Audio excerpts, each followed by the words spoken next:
Quelle joie. Quelle joie de vous retrouver, quelle joie de voir des présents qui sont là devant et pas de prêcher à des caméras.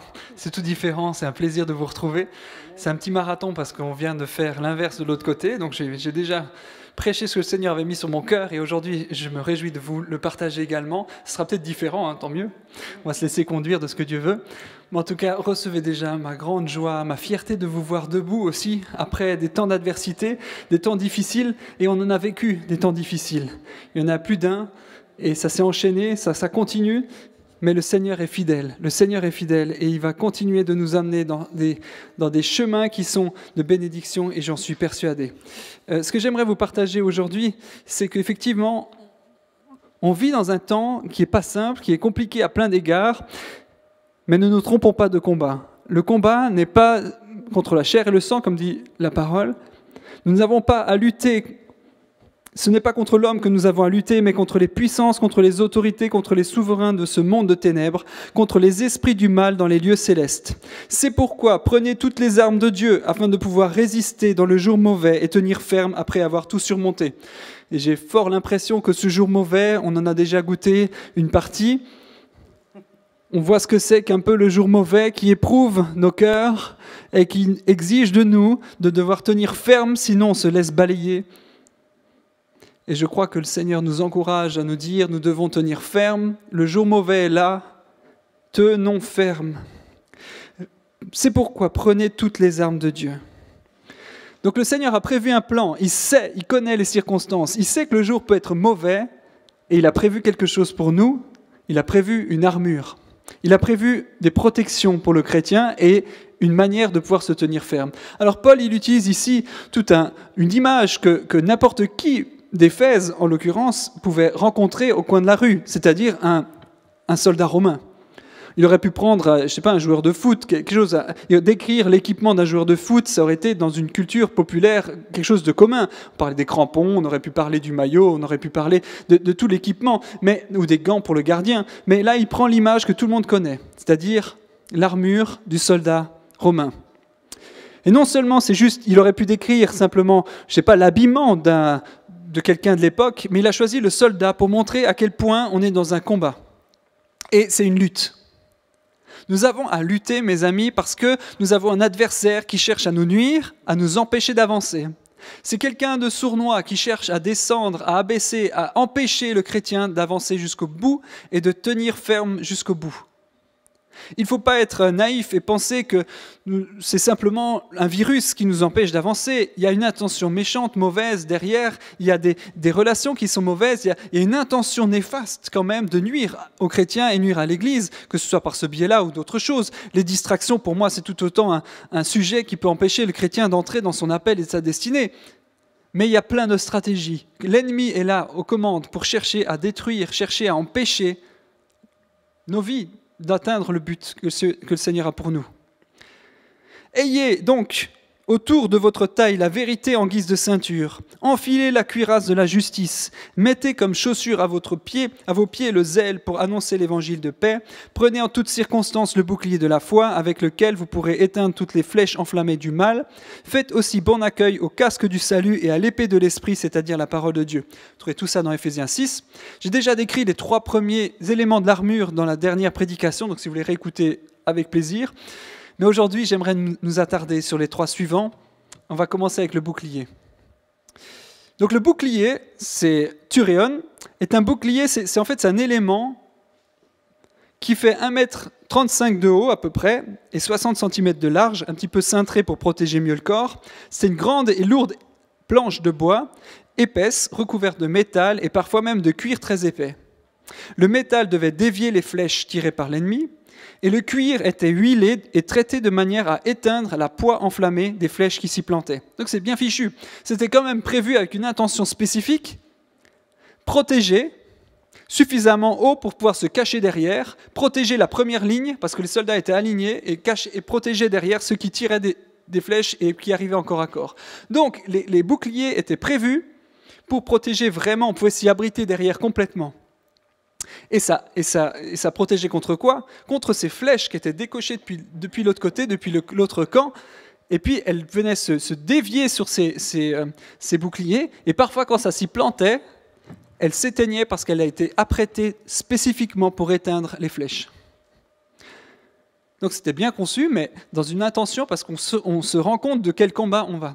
Si on vient la fleur au fusil ou avec un petit bouclier, il y a des flèches qui peuvent atteindre et nous toucher. Mais le Seigneur veut décrire quelque chose de complet, de grand, d'efficace contre ce que l'ennemi a contre nous. Et quels sont ces traits enflammés? De quoi on parle ici? Le diable envoie des flèches enflammées, c'est-à-dire des pensées qui rentrent dans notre cerveau, qui rentrent dans nos pensées, dans notre capacité de comprendre nos pensées, et ensuite elles atteignent notre cœur dans le but d'embraser tout notre cœur, tout notre être. Satan tire des flèches de doute, de culpabilité, de tentation, d'égoïsme, de dépression, de désespoir, jalousie, de colère, de convoitise, et d'un coup ça émerge au fond de nous. Et ça prend une ampleur. Si on n'y prête pas garde, si on ne l'éteint pas, ça peut prendre et embraser nos cœurs et nous atteindre profondément. L'objectif, la nature de ces flèches, elle est variée. Ça peut être une pensée de convoitise. Ça peut être une pensée de découragement. D'un coup, on se sent abattu. Et puis ça a été semé, il y a quelque chose qui nous abat profondément. On ne sait pas pourquoi, c'est fort, ça arrive sur nous, ça nous dépasse. De temps en temps, c'est la jalousie qui émerge au fond de notre cœur. On ne sait pas d'où c'est venu. La nature de ces flèches, elle peut être très variée. Mais l'objectif est exactement le même. Douter de Dieu et prendre les choses en main indépendamment de Dieu. Et ça a toujours été le cas. Depuis le jardin d'Éden, vous vous souvenez du serpent qui suggère à Ève et qui lui sème le doute en lui demandant « Mais est-ce que Dieu a-t-il réellement dit ? Vous ne mangerez pas de tous les arbres du jardin ?» Dès l'instant où vous laissez le doute s'installer, ça devient instable. Le doute, ça me faisait penser, lorsque je relisais ma prédication, je repensais à ce texte, je crois, dans Matthieu 7, qui parle, je me souviens surtout de la chanson qui dit « Le fou sur le sable a bâti sa maison, le sage sur le roc a bâti sa maison ». La folie, c'est de ne pas écouter ce que Dieu dit, de ne pas mettre en pratique ce que Jésus dit. Et la sagesse, c'est écouter ce que Jésus dit et le mettre en pratique, c'est de croire qu'il met un fondement. Mes amis, si nous ne croyons plus, si nous n'écoutons plus Dieu et nous ne croyons plus, rien n'est stable. On bâtit sur du sable, ça devient instable. Le doute que cherche à semer l'ennemi, cherche à rendre notre vie comme sur du sable mouvant, on ne sait plus sur quoi tenir. Et l'objectif, c'est du coup de douter. Ah, mais en fait, Dieu, est-ce qu'il vraiment il dit ça? Est-ce que vraiment on ne peut pas coucher avant le mariage? Pourquoi pas? Est-ce que vraiment Dieu a dit ça? Est-ce que vraiment Dieu dit de ne pas déclarer quelqu'un qu'on paye au black? Est-ce que vraiment c'est marqué dans la Bible? Pas vraiment. Et on doute. On ne connaît plus et on doute. Et du coup, ça devient instable. On ne sait plus ce que Dieu dit et on se laisse atteindre. Et de quoi a-t-on besoin pour protéger contre ces cibles? De foi et de certitude. Et la certitude consiste à croire aux promesses de Dieu quand tout va mal dans nos vies. Rick Warren, il a une belle phrase que j'aime bien ressortir. C'est de nos doutes que nous devons douter et de nos certitudes que nous devons être certains. Parce que parfois nous doutons de nos certitudes et nous croyons nos doutes. Et il est temps, mes amis, de remettre en place des certitudes solides. Il est temps de remettre notre bouclier de la foi, qui sait en quoi je crois, qui croit ce que Dieu dit. Une foi qui protège contre des attaques parce qu'il sait ce que Dieu dit pour nous protéger. Il croit dans ce que Dieu dit et il le met en pratique. Lorsque la Bible se répète, c'est que c'est un message important. Et on trouve le verset « Le juste vivra par sa foi » dans Habacuc, dans Romains, dans Galates, dans Hébreux. Il est temps, mes amis, de croire et de vivre par cette foi-là qui donne une stabilité, une solidité, ce bouclier qui nous protège de tout ce que le malin pourrait semer dans nos vies, d'un coup de doute, d'incertitude, de convoitise. Mais est-ce que c'est vraiment mauvais de faire ça? Et d'un coup, ça vient, on laisse grandir en nous et ça grandit et ça enflamme nos vies. Et le Seigneur veut nous protéger contre ça. Le deuxième élément, c'est le casque du salut. Le casque était très important, surtout dans le corps à corps, parce qu'il protège la tête du glaive, donc l'épée de l'ennemi. Les casques étaient faits de cuir avec quelques pièces de métal, ou bien ils étaient moulés en de solides casques coulés avec des petits plumets qui indiquent le régiment et sa fonction. Le casque protège ainsi, c'est une image pour protéger la santé mentale des croyants. Il place son esprit sous l'autorité de Dieu, comme le plumet qui rappelle dans quel régiment, dans quelle autorité il est. On place son autorité, l'autorité de Christ au-dessus de nos pensées, au-dessus de nos désirs, au-dessus de nos projets. On place le casque du salut pour protéger nos esprits contre l'esprit ambiant, contre le découragement, le désespoir de ce monde qui nous bombarde de soucis.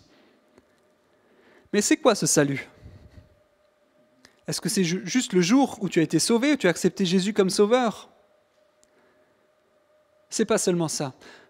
Le salut est présent, il est passé, parce qu'effectivement, à un moment donné, j'ai été sauvé, parce que j'ai accepté Jésus comme sauveur et Seigneur. Mais il est présent parce qu'il s'applique aujourd'hui. Je veux entrer dans mon salut. Je veux être sauvé de ma propre nature. Et le futur, parce que le Seigneur a un projet de salut pour l'éternité, une gloire à venir. Et c'est de ça que parle Paul. L'objectif est devant. On protège nos pensées parce qu'il y a de l'espoir devant. En fait, le casque du salut, c'est la conception de « il y a la lumière au fond du tunnel ». Il y a de l'espoir, il y a un projet de vie, il y a un avenir, il y a de l'espérance. Un jour, je serai dans la gloire de Dieu. Un jour, je me tiendrai dans sa présence. Il n'y aura plus de larmes, il n'y aura plus de douleur, il n'y aura plus de doute, il n'y aura plus de péché. Je me tiendrai dans la présence de Dieu, dans la joie et l'allégresse. Ça, c'est mon avenir, c'est ma destinée. C'est vers là que je vais. Un jour, il n'y aura plus de virus. Un jour, il n'y aura plus de méchanceté dans l'homme. Un jour, il n'y aura plus d'injustice. Un jour, je n'aurai pas combattu ça pour rien. Et l'objectif, c'est d'atteindre le but, mes amis. Face au désespoir ambiant, face au découragement, nous devons reprendre confiance qu'il y a de l'espérance.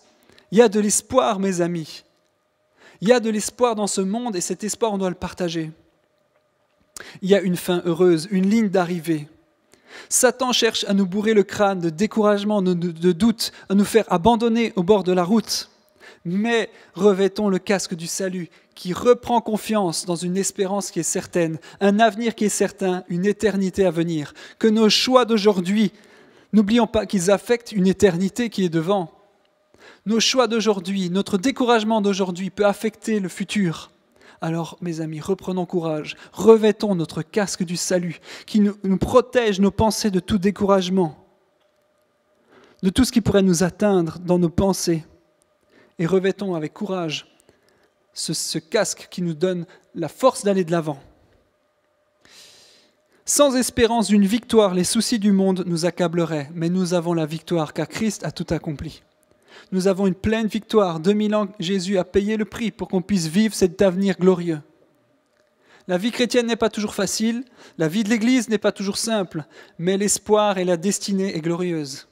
Le Seigneur a prévu quelque chose de bon pour nous. L'Église a traversé une épreuve difficile, le traverse encore, que ce soit le corona, la crise d'Église. Nous avons perdu certainement des frères, des sœurs, des amitiés, des talents, des piliers, des finances, des leaders. On a perdu tellement de choses. Et je ne sais pas qui on retrouvera pour rebâtir. Et d'un coup, le Saint-Esprit m'a rappelé un passage que j'aimerais vous décrire, qu'on s'attarde un petit peu plus là-dessus. Pour ceux qui connaissent 1 Samuel 30, l'épisode de Tsiklag, pour les initiés. Je vais paraphraser, je ne fais pas toujours ça, mais j'aime bien un petit peu raconter ce qui s'est passé. Dans cet épisode-là, on trouve David, qui a été oint roi, mais qui n'est pas encore roi. Il est encore sous la royauté de Saül, le roi d'Israël. Et David, il fuit, parce qu'il est pourchassé. Et il fuit avec une bande de gars qui l'ont rejoint et qui sont pas très très recommandables. La Bible dit même que ce sont des vauriens. Donc ça laisse présager que ce ne sont pas des gars top, quoi. Des brigands, des vauriens, des voleurs. Il y a toute une bande de 600 hommes qui se sont joints à lui. Et devant la menace du roi Saül, sont partis du pays d'Israël et sont allés se réfugier chez les Philistins. Donc c'est un peuple qui est quand même ennemi d'Israël, mais ils sont allés se réfugier là-bas. Il s'avère que ça se passe plutôt bien là-bas. David est apprécié. Je pense que ses valeurs, son confiance en Dieu sont appréciées là où ils sont. Et il prospère. Et finalement, les Philistins entrent en guerre contre Israël. Et ils prennent David avec, et ses 600 hommes, ils disent, bon, on va aller combattre. Et David, il dit, ah, ben, je vais quand même soutenir mes hôtes. On va aller combattre ensemble. Mais là, les rois, ils se disent, David, n'oublions pas, c'est quand même celui qui nous a mis une sacrée rouste il y a quelques années. Il peut peut-être se retourner contre nous. On va le renvoyer à la maison. C'est quand même risqué. Hein, c'est quand même un Israël de départ. On ne sait pas trop comment il va virer. Donc, il le renvoie chez lui, avec ses 600 hommes. David, un peu dépité, bon, tant pis, ils ne veulent pas de moi, on rentre chez nous. Et ils rentrent, et ils arrivent au campement à Tsiklag. Et là, au grand désespoir, leur camp est dévasté. Les Amalécites, donc un autre peuple, est venu tout piller, tout voler. Leurs femmes, leurs biens, tout. Il n'y a plus rien. Et là, ils sont abattus au fond du gouffre. Le découragement est là le plus grand. Les hommes, les vauriens, bon, c'était quand même des battants. Ils voulaient lapider David, le zigouiller, c'était trop. Et là, le découragement est complet, total. David s'effondre, tout le monde pleure. C'est le découragement le plus total. On nous a volé tellement de choses. Et après, il y a un merveilleux passage qui dit que David retrouva confiance en l'Éternel, son Dieu. Il reprit confiance en l'Éternel, son Dieu. Il y a quelque chose qui se passe à l'intérieur de David, qui le fait sortir de son état, qui le fait lever et qui lui dit « Je reprends confiance dans mon Seigneur. Il m'a toujours gardé, il m'a toujours protégé, il a accompli tellement de belles choses. Je ne sais pas ce qui s'est passé dans sa tête, dans son esprit à ce moment-là, mais c'est relevé. » Et là, il consulte l'Éternel qui lui dit « Allez-y, pourchassez-le. » Il arrive à convaincre, on ne sait pas comment, mais il arrive à convaincre les 600 autres et ils y vont. Allez, on va rattraper, on va récupérer. Mais la petite histoire continue. C'est que sur les 600 personnes, il y en a 200 hommes qui se disent « Ah, on est quand même crevés. On n'en peut plus, on est lessivés, on est abattus, on va rester là, les gars. Faites ce que vous voulez, nous, on n'en peut plus, on reste là. » Et ils sont restés au bord de la rivière. 200 sur les 600. On ne sait pas combien étaient les Amalécites, mais c'était quand même une grande partie de ceux qui devaient conquérir, reprendre ce qui a été volé. Ils s'arrêtent là en cours de route. Mais les gars, les 400 autres sont quand même motivés et ils vont poursuivre les Amalécites, aller jusqu'au bout et reprendre tout. La Bible dit qu'ils ont tout récupéré. Rien n'a été touché. Leurs femmes n'ont pas été touchées. Les biens sont tout, ils ont tout ramené. Et en revenant sur le chemin du retour, ils recroisent les 200 autres qui sont toujours là au bord de la rivière en train de se faire du bien, un peu se reprendre des forces. Et là, les 400, ils disent, bon, on va leur laisser leurs femmes, mais les biens, on les garde, hein, parce que c'est qui s'est tapé la bataille? C'est bien nous. Alors les 200, vous allez être gentils, on va vous rendre juste vos femmes, mais le reste, on va le garder. Et là, David, il intervient et il leur dit, non les gars, c'est pas juste. On est une équipe. On est une équipe tous. Eux sont restés là près des bagages. Nous, on a battu.